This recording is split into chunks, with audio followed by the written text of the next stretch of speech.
And Saul armed David with his armor, and he put a helmet of brass upon his head. Also he armed him with a coat of mail, and David girded his sword upon his armor, and he essayed to go, for he had not proved it. And David said unto Saul, I cannot go with these, for I have not proved them. And David put them off of him.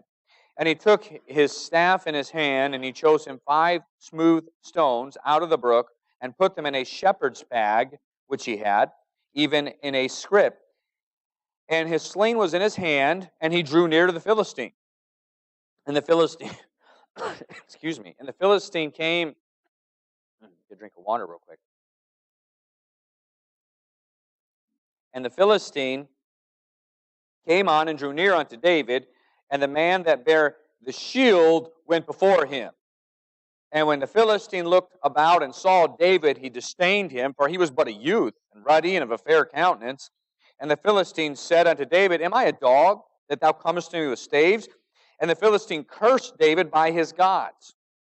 And the Philistine said to David, Come to me, and I will give thy flesh in the air and to the beasts of the field.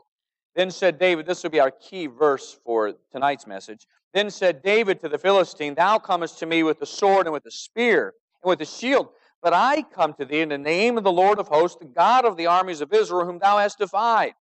This day will the Lord deliver thee into my hand, and I will smite thee and take thine head from thee, and I will give the carcasses of the host of the Philistines this day unto the fowls of the air and to the wild beasts of the earth, that all the earth may know that there is a God in Israel.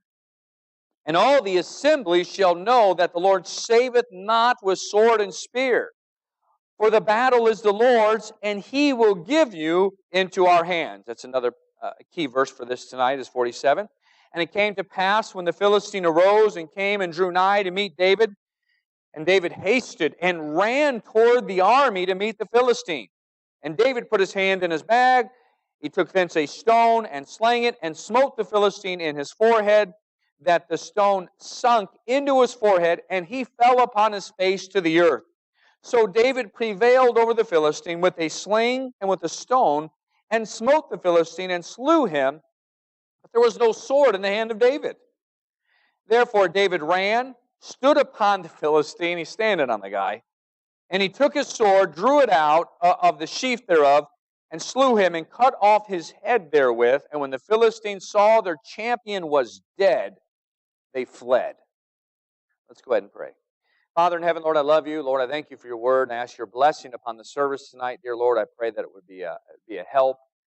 Lord, please speak to our hearts, and I pray again a challenge to our Christian life to draw us closer to you. Please meet the needs that are here, Lord. I love you. I pray this in Jesus' name. Amen. By the way, what was interesting in the you saw near the end there the video of the Brinkerhoffs in the mud. That was they just came to the church. I was on a furlough at that time. I knew they were going to fit right into this church. When those two started wrestling, right in the mud immediately. I'm like, oh, they're going to fit right in here. And Larry lost really bad in that wrestling match. In our text here, we come to David. We finished up, we talked last week, last Sunday night about David, and we finished up dealing with where David and he went before King Saul, and Saul was just, they were looking for a man, and David is there. He recognized that the reason why he was there was providential of God. And we talked about that a lot, of how God has a reason where He puts you right where you're at. He has a reason for it. He orchestrates things. He knew when his brother had told him that, listen, you're just here to watch a battle. You're not here for any good reason. And David said, no, that's not a reason. That's when he speaks those words, is there not a cause? And, of course, in context, what he's referring to is the very purpose why he was there, from his father sending him. And David is quickly realizing a whole other reason why God has him there. When he hears the words of Goliath. So anyhow, it's brought before Saul, we looked at as well. Saul selects David to fight Goliath.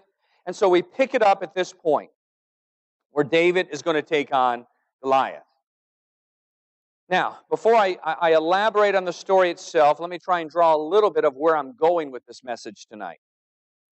We all have decisions in how we're going to live our life as Christians. All right? It's up to you. You can either live your life, we're going to use two words here tonight to make two comparisons in two ways you can live your life. You can either live your life by force or by faith. The choice is yours. You can live your life by force or by faith. Now, within our text, especially in verses 45 and 47, David described the battle definitely as one of faith.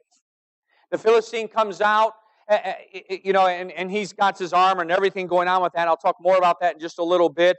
And he's trying to talk threatening to David. But David lets him know right away, this battle is of the Lord. The battle is of the Lord. He knew Goliath was looking at this wrong. To him, it was not a battle of a giant warrior against a shepherd boy. It wasn't the battle. But it was a battle of the Lord. It was his battle. He didn't look at it as a battle between a shepherd boy and a giant. He looked at it as a battle for the Lord. I think it gives us a great example, a great illustration, and a great truth of how we need to face our problems.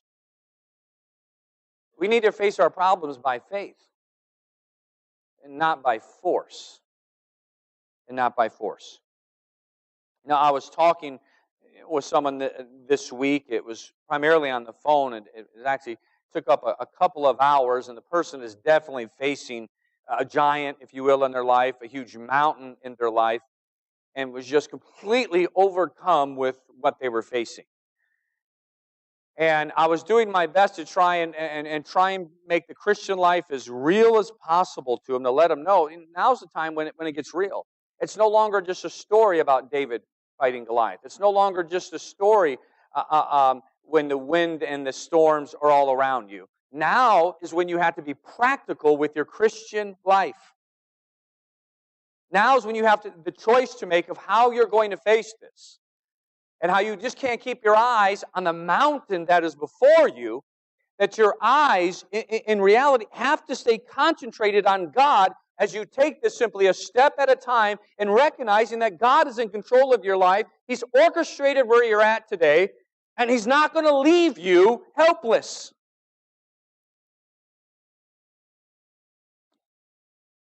And so as we face our problems, are you going to face them by force or by faith? Now, the world's way is by force. I talked about this a little bit, might have been 2 weeks ago. It's the strongest, it's the loudest, it's the most athletic, it's the biggest. That's how they're going to look at the problems. That's how they're going to try and solve their problems, is through force. It's through force. For many of us, that's how we grew up. That's how we saw our parents solving problems. It was through force and not of faith. However, the world's way leads to anxiety. It leads to worry. Because listen, you are absolutely going to face problems that are beyond your strength. There's going to be times in your life when you're facing the 10-foot Goliath, and when you are used to solving your problems in life by force, and you come to face a situation in your life that is much bigger than you, the anxiety creeps in. It gets you. Because you're not seeing a way to solve your problem. Because the way you have been used to solving your problem has been by force and not by faith.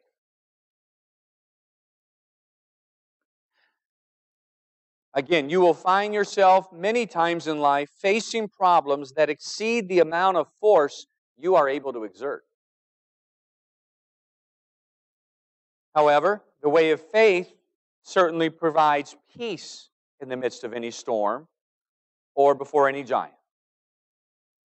Because nothing you are facing is bigger than God. Nothing.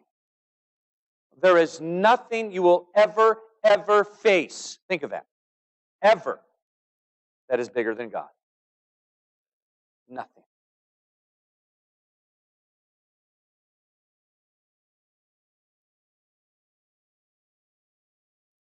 The Lord's way is to trust Him as He leads you. All right? To trust Him as He as He leads in your life and even uses different circumstances, as we looked at last week, to put you where you are. Don't miss the reason for why God has you where you're at.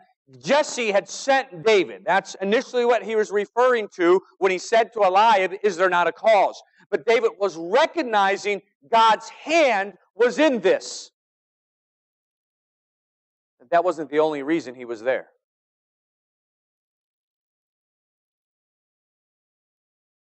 A major indicator of which life you are living, and boy, as I was preparing this portion, boy, was it convicting. One major indicator, I believe, of which life you're living, by force or by faith, is when you compare your planning life, your scheming, as compared to your prayer life. Which one is more in control? And I'm a planner. I mean, I like to see things laid out. I want to see it laid out, how I'm going to get to point B, to point C, and so on. I'm a planner. So, and many of us can be, and that tends for me to be of that method of life that is more by force instead of by faith. Because there are times, again, when you're planning things out, all of a sudden you're going to see things. Wait. I thought I was supposed to go this direction, but I'm not seeing a way there. There's something in the way. And boy, if you're not used to living by faith, you begin to change your schemes around everything else. You can take yourself right out of the will of God.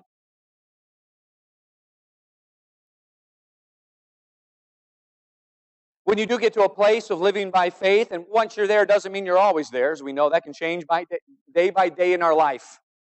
Just ask Elijah how well that goes for him. If I'm calling fire down from heaven one day to running from Jezebel the next. But when you are in a place, in a time in your life when you're living by faith, you learn something. You learn everything else in your life sort of becomes settled. It doesn't mean problems disappear. They don't. But you have the perspective of David when he went to fight Goliath. You have an understanding that God is in control. You have an understanding that you are serving the Creator of the universe.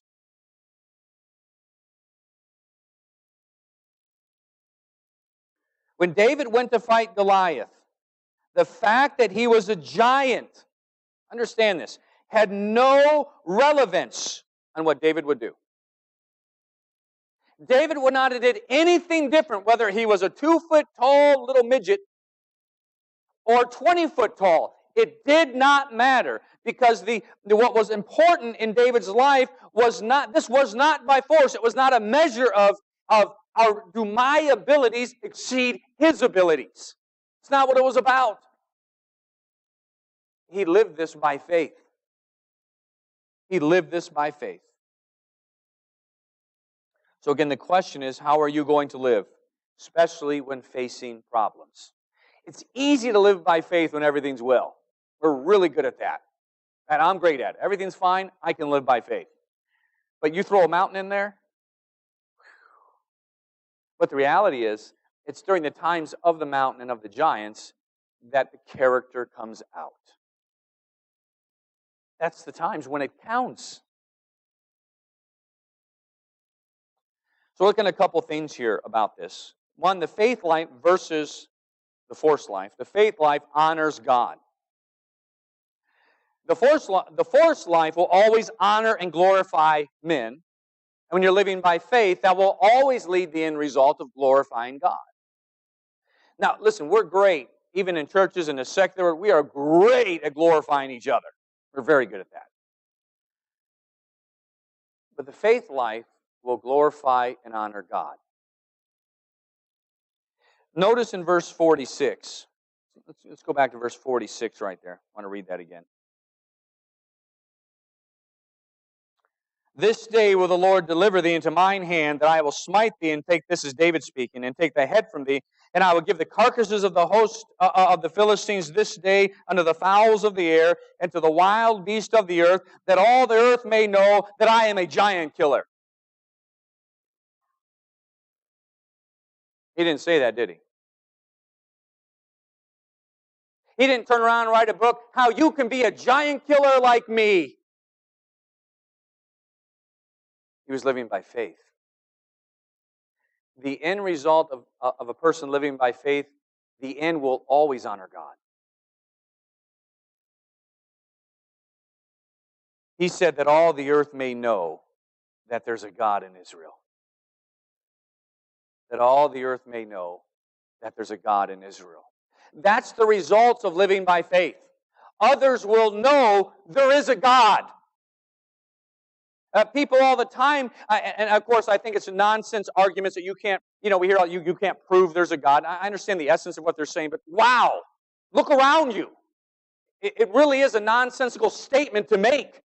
And we just buy it. We look at some intellectual who happens to say it because he happened to go to school at Oxford, and he says, there is no evidence of God. Do you understand that man is literally a fool? A fool. And not only a fool because he rejects Christ, because he can look around at the order of the universe and come to the conclusion, it just happened. Again, Richard Dawkins, just in some of his more recent articles, has now convinced himself that nothing can produce everything. I don't know if you read those articles. They're absurd to read. He is now, that's his case. He's always known the weakest part of his argument is how did anything come to existence if there isn't a creator? He now is writing and putting ridiculous formulas to the test here of how nothing can create everything. And people are like, wow, what an intellectual. Really? We're going to take nothing in a vacuum and just through the process of time, bam! Matter. It's absurd. The faith life will honor God. It is a life that acknowledges the Creator. It is a life that understands the principle of Proverbs 3, 5, and 6, where it's just not a Sunday school verse, but it's how you live your life. Trust in the Lord with all thine heart, and lean not unto thine own understanding. In all thy ways acknowledge Him, and He shall direct thy path. It's acknowledging the Creator and trusting Him. Because that is the only way that you're going to defeat your Goliath, the giants and the mountains in your life. What will happen is, we can parallel this throughout so many different instances in the Bible where you have those who were successful and those who were not. And the problem in the Christian life, it is one of faith. When I was talking with that person in counseling, I said, understand, we're going to have circumstances time and time again that require faith. And the person said, I don't want that. Well, it's part of life. Nothing I can do about that. I said, but understand if you don't have that, your life is not going to be able to honor God. It are the stories that inspire us when we read of a shepherd boy with this amazing faith. Where we see him when he's at the battle of Goliath. He's right there. He takes all the armor off that King Saul gave him. I don't even want a sword. I mean, he knew it wasn't by force. It had nothing to do with it. He said, you know what? This is what the Lord's always given me to use. I got a slingshot. I got some stones. And he heads out to the battle. Goliath now realizes who's facing him. And by his wording, he basically thought they sent out a little sissy to fight him. He's like, are you kidding me? How old is this guy? 15, 14? This is ridiculous. He's never had, and in his mind, no doubt, he's never faced an opponent as weak as this. And then he sees he has no sword. Not only is he this puny guy, but he has no weapon. And he looks, he goes, wait, you're going to throw stones at me. Like we throw stones at to run a dog away? That's what you're going to do. That's what you're going to do. And Goliath, does his usual, I'm going to rip your head off. But then he hears a man speak to him like he's never heard before. David was not intimidated. David speaks up and says, you have the soul. David knew he had the advantage. David knew he was approaching this from an angle of faith in God. He knew Goliath has no chance. He's like, you're such a dummy. You're like the stupidest guy I know right now. You come at me with your sword and with your spears. Are you kidding me? I am coming at you in the name of the Lord of hosts, the God of the armies of Israel. Hello? And he says, and I'm going to cut your head off. And then he addresses the army of the Philistines. Goliath doesn't say anything. He's like, that boy's nuts. And then it begins. And David takes off after him. I don't think you saw that before either. I don't think there's ever been a time when the Philistines organized this or in Goliath's hired life of being a hired gun that this has taken place. And so David takes off running at him. And it's over within seconds. Nobody can believe it. Everybody thinks David's just going to get torn to shreds. No doubt the army of Israel is trying to hide and bury their jewels and everything like that. They're going to get raided right now. David takes off running. Bam, drops. Down, over with. It's over with. Nobody's saying a word. David walks up to him and steps on his body. I mean, I think I can't wait to watch this DVD in heaven. I cannot wait to watch this DVD in heaven. I think it's dead quiet in that valley. I think everybody's like,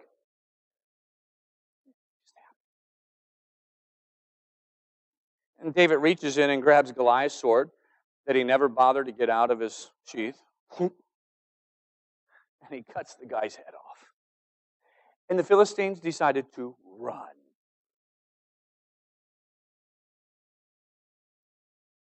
What everybody knew that day is that there was a God in Israel. That's what they knew. You understand, if we don't face the giants and the mountains, we're eliminating one of our strongest allies in the presentation of our faith and of the gospel, and is the power of our God in our own life.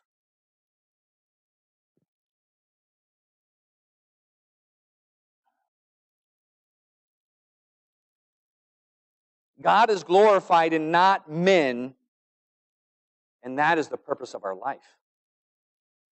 That's why sometimes you have to be careful, even in some ministries, when they begin to glorify man. They're becoming about force and not about faith. The end result of a life of faith is God is glorified. It's not whether you're right or wrong in a matter, but it's rather is God glorified. In other words, my purpose isn't to prove I'm right or wrong about something. It's what's going to glorify God. And certainly, and we all understand this, just because you're saved does not mean that you're living the faith life. I think we've already covered that. Christians certainly can struggle with carnality and begin living a life by force. Now, in our story, it's interesting, by the way, the Philistines determined all the rules of the battle. Read it. Israel did not. The world did. But it was nothing to the Lord. Nothing. To Israel, of course, when all the rules were laid out, they're like, hey, that sounds good. We're not going to have mass carnage on the field today. We'll send out our best. You send out your best. That sounds pretty good. But then they saw Goliath.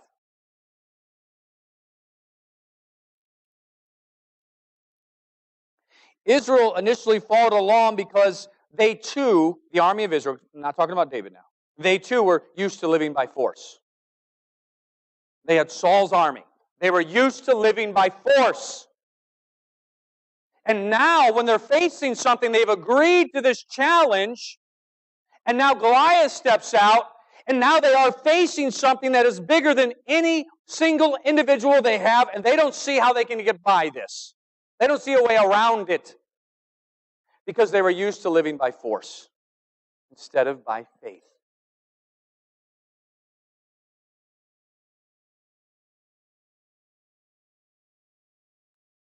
And of course, many Christians today live also by force, and the Lord is rarely honored by their life.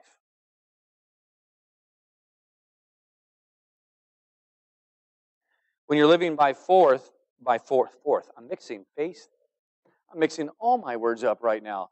Just like this morning, I could not think of the word downstairs. I couldn't think of it to save my life. Underneath, it was all the talk prison. Fine, I'm not kidding. It was going through my head over and over and over, and it was completely gone, that word, when I was trying to tell people, go downstairs for Sunday school. It just wasn't there. So now I am mixing all my words up. Anyhow, when you are living by force, you're not going to even put yourself in a position where you have to demonstrate faith. You won't do it. The teenagers sang the song, I will follow. Anywhere, everywhere, I will follow.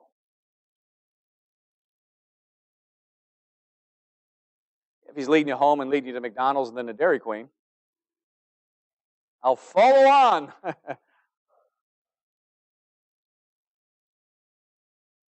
But what if he leads you in a direction that requires faith?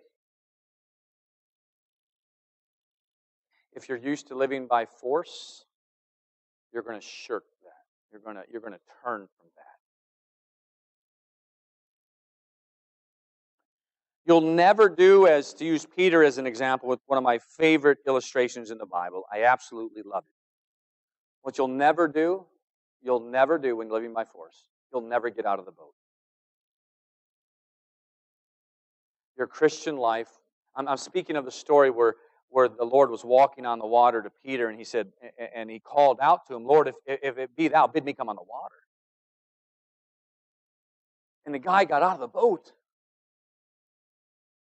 And granted, he fell. He got out of the boat. He walked on water. And the other guys, they could have been as critical as they want. Oh, you can believe Peter? He fell, didn't he? At least he got out of the boat. You can sit back and be critical of those trying to do something all you want. Because no doubt I'll attempt things here and I'll fail. But at least I'm getting out of the boat.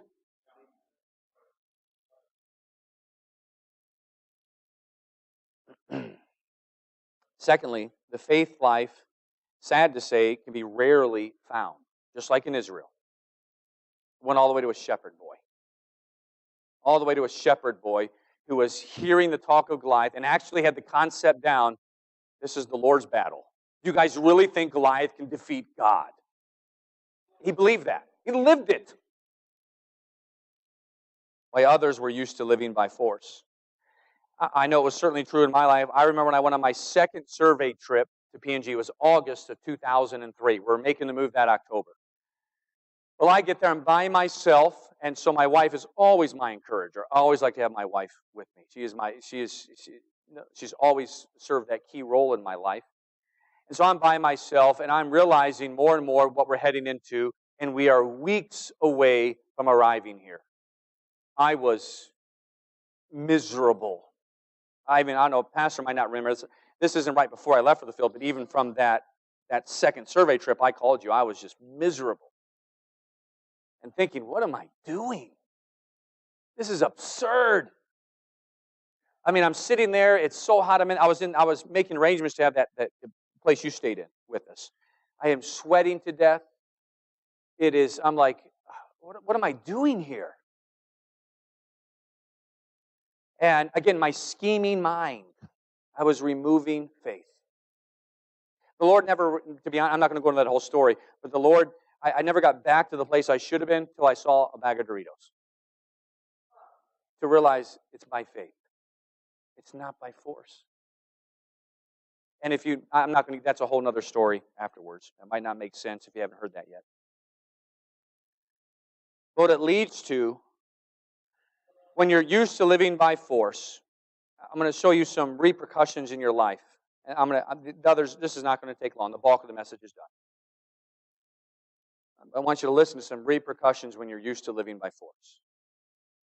You lose sight of the greatness of God.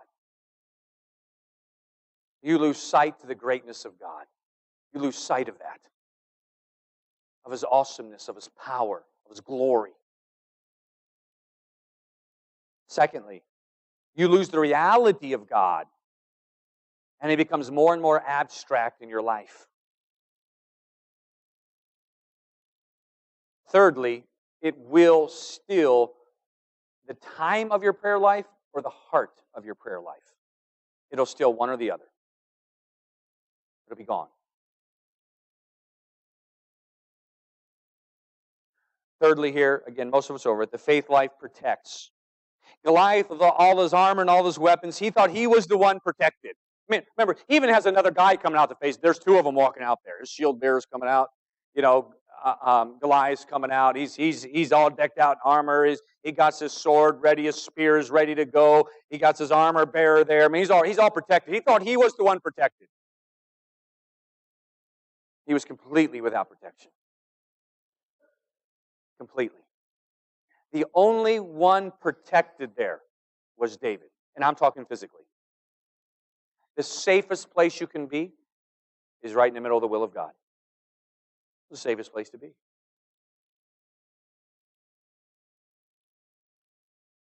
Look at Psalm 34. Let's turn over to Psalm chapter 34. Look at a couple of verses here real quick.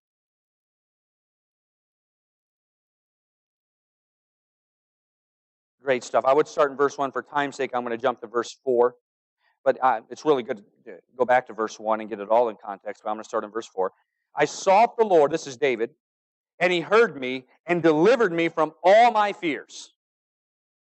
They looked unto Him and were lightened, and their faces were not ashamed. This poor man cried, and the Lord heard him and saved him out of all his troubles. The angel of the Lord encampeth round about them that fear Him and delivereth them. It is the Lord who protects those that are living by faith. You have the Lord's protection. Again, the fact is, David had nothing to worry about. Nothing. Goliath was the one, and David understood. That's why he's running at him. I mean, he's just heading right out at him. Goliath was the one who had every reason to worry, because he was only looking at it from a standpoint of force, removing God out of the equation. And his problem was his opponent did not remove God from the equation.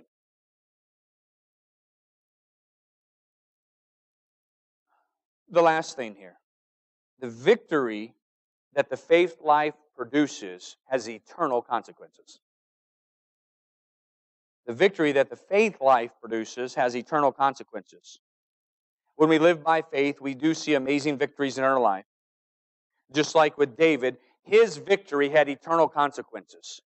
I wonder about another man who was there, even a young man at that time, that watched the battle that day, who no doubt, I believe, was looking for some real faith.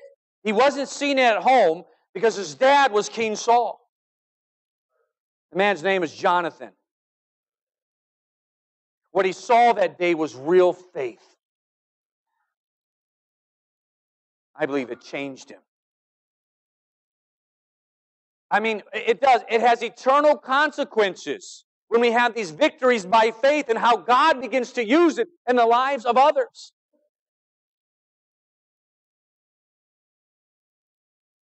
And you're not going to defeat the Goliaths in your life. They're just going to prevent you from the will of God until we learn to walk by faith. Remember, Israel they went without the power and the blessing of God into the promised land. God had already told them, you're not going in, because they lacked faith. They thought they could enter the land by force the first time, and they realized there's giants, they can't do it. This is going back to Numbers chapter 14, 17. And they realized they couldn't do it, and God was so angry because they did not have faith. He said, listen, that's it. This generation is going to die here in the wilderness. And then they realized it, and then they said, all right, we're going in. We got this. But they didn't have the Lord's hand with them. And force isn't nearly enough when we serve God. It takes faith. It takes faith.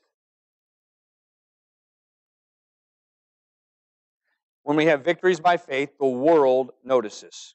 The world only operates by force. So when it sees a demonstration of real faith, it takes notice.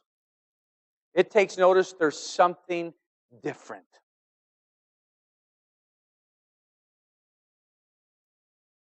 And the faith life brings the blessing of God. It brings His blessing.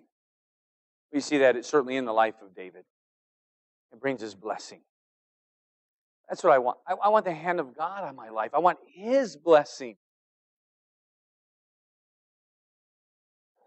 The faith life will honor God and not men. Provides a measure of protection in our own life, both physical and spiritual. It's the way others can see God glorified through our life. And right now, we all face different things. We have different mountains and different storms and different giants that we face. And I understand it's easy preaching, but also understand I'm a 46-year-old man. I've absolutely have faced giants and mountains. I have been there like you have at times, fretting and not seeing a way around it. Been there, done that. I've also seen God work in some amazing ways.